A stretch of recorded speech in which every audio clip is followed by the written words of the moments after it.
जब इंसान का किडनी काम नहीं करता है तो हमें आर्टिफिशियली डायलिसिस करना पड़ता है। अब ये सोच रहे हो आर्टिफिशियल डायलिसिस कैसे होता है? देखिए, आर्टिफिशियल डायलिसिस के लिए ब्लड को शरीर से बाहर निकाला जाता है। जैसे ये क्या करता है ना, जैसे बहुत से लोगों का किडनी खराब हो जाता है, तो आप उनको देखिएगा तो एक किडनी पे भी उन्हें कोई प्रॉब्लम नहीं होती है। प्रॉब्लम तब होती है जब उनकी दोनों किडनी खराब हो जाती है। तो दोनों किडनी खराब होने के टाइम पे डॉक्टर क्या करता है, इस नस में एक पाइप लगाता है, हल्का सा पाइप लगा के पूरे ब्लड को बाहर निकाल लेगा। अब बाहर कहाँ निकालेगा भाई? तो एक मशीन होती है, वो ब्लड को कहाँ ले जाएगा? उस मशीन में, और मशीन डायलिसिस करके वापस शरीर में उस ब्लड को भर देती है। जिस तरह से रेनल के माध्यम से ब्लड कहाँ जाता है? किडनी में, साफ होने के बाद फिर इसी में आके मिल जाता है। उसी तरह एक डायलिसिस मशीन होती है। जब हमारा किडनी अच्छा से काम नहीं करता है तो वो डायलिसिस मशीन से ब्लड को बाहर निकाला जाता है, और बाहर निकाल कर उसको क्या किया जाता है? छान लिया जाता है, उसमें से गंदगी को निकाल दिया जाता है, वापस भर दिया जाता है। महीने में 3 से 4 बार डायलिसिस कराना पड़ता है। जिनके दोनों किडनी खराब हो गए उन्हें महीने में कम से कम 3 से 4 बार डायलिसिस कराना पड़ेगा।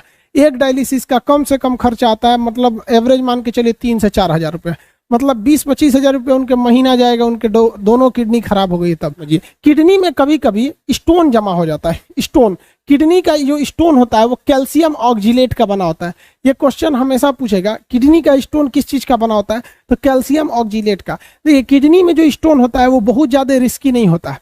उसके नॉर्मल दवा आते हैं, आयुर्वेदिक दवाइयाँ भी आती हैं।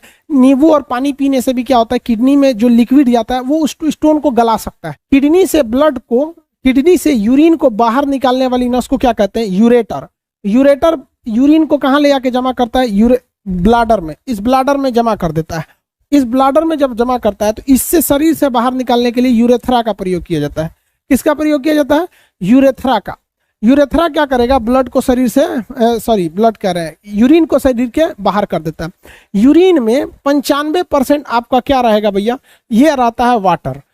पानी जो पीते हैं वो 95% वाटर रहता है यूरिन में। अब इस यूरिन में पोटेशियम आयन रहता है, हाइड्रोजन आयन रहता है, जिस वजह से यह कैसा हो जाता है? एसिडिक हो जाता है। यह कैसा होता है? एसिडिक हो जाता है।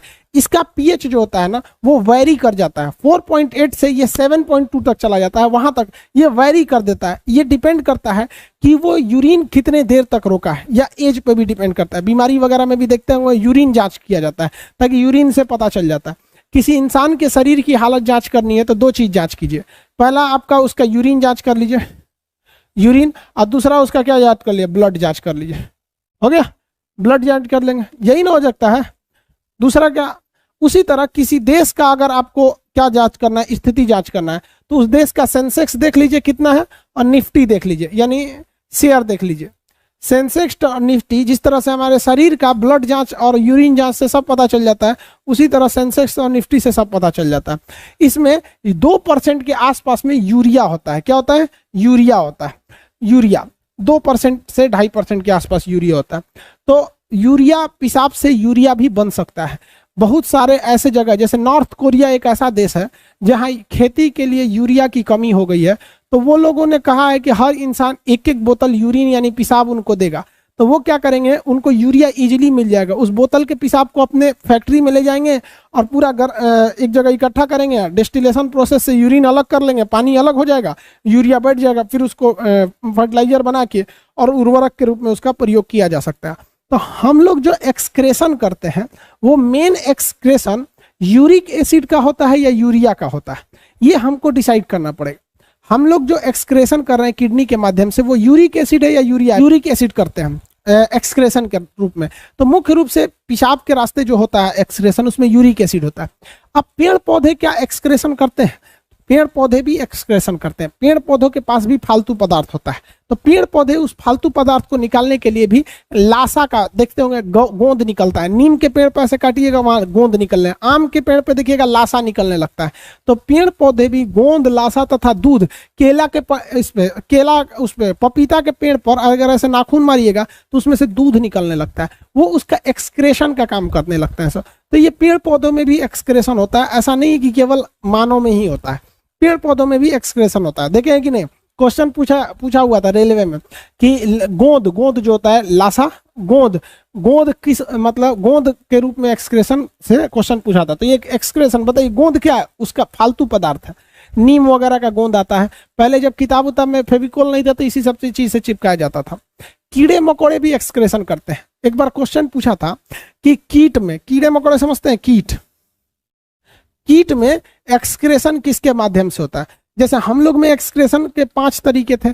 फेफड़ा था एक्सक्रेशन करने के लिए, त्वचा था एक्सक्रेशन करने के लिए, बड़ी आंत थी एक्सक्रेशन के लिए, लीवर था और किडनी था। तो हम लोग में तो एक्सक्रेशन के कई चीजें होते हैं, लेकिन कीड़े मकोड़े में केवल एक ही रास्ता होता है एक्सक्रेशन का। जो छोटे कीड़े होते हैं उनमें एक ग्लैंड पाया जाता है, ग्रंथि, जिसे कहते हैं ग्रीन ग्लैंड। कौन सा ग्लैंड? ग्रीन, हरा रंग का ग्रीन ग्लैंड। कलर पे मत जाइएगा, नाम है उसका ग्रीन ग्लैंड। क्वेश्चन ये पूछा हुआ है कि कीड़े मकोड़े उत्सर्जन यानी फालतू पदार्थ को निकालने के लिए किसका प्रयोग करते हैं। तो कीड़े मकोड़े उत्सर्जन के लिए किसका प्रयोग करेंगे? ग्रीन ग्लैंड का प्रयोग करते हैं। किस चीज का? ग्रीन ग्लैंड का। तो ये 2 चीजें हमेशा याद रखिएगा। आपके मटेरियल में लिखा हुआ है, शायद मटेरियल नहीं मिला इसलिए दिक्कत हो रहा है आप लोग को। 140 ग्राम होता है किडनी का वेट। अरे यार लड़के सब भी ना आजकल अजीब सा क्वेश्चन पूछते हैं।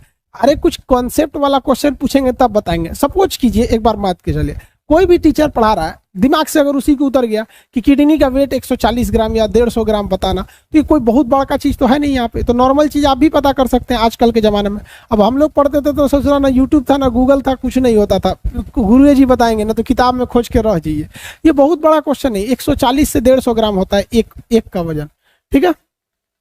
सर किडनी ट्रांसप्लांट क्या होता है? अरे भैया किसी एक का किडनी निकाल लो, मान के चलिए किसी की एक्सीडेंट में मौत हो गई, मुड़िए उड़ गया उसका, तो भैया यहाँ एक्सीडेंट हुआ, सर में मर गया वो, अब उसकी शरीर तो ठीक ठाक है, 24 घंटा के अंदर अगर ले जाइएगा तो किडनी उडनी को निकाल के वो काम लायक बचा लेते हैं लोग, डॉक्टर वगैरह, तो वो आपको लगा देगा। नहीं तो आपके किसी रिश्तेदार में से किडनी निकाल के उसमें लगा दीजिए, हो जाएगा।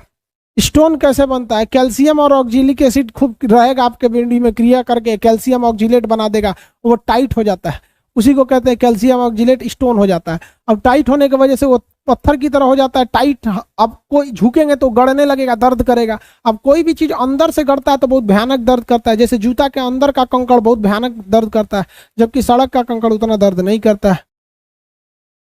सर किडनी में ब्लड क्लॉट हो सकता है क्या? आराम से हो सकता है। ब्लड कहीं पे भी क्लॉट हो सकता है।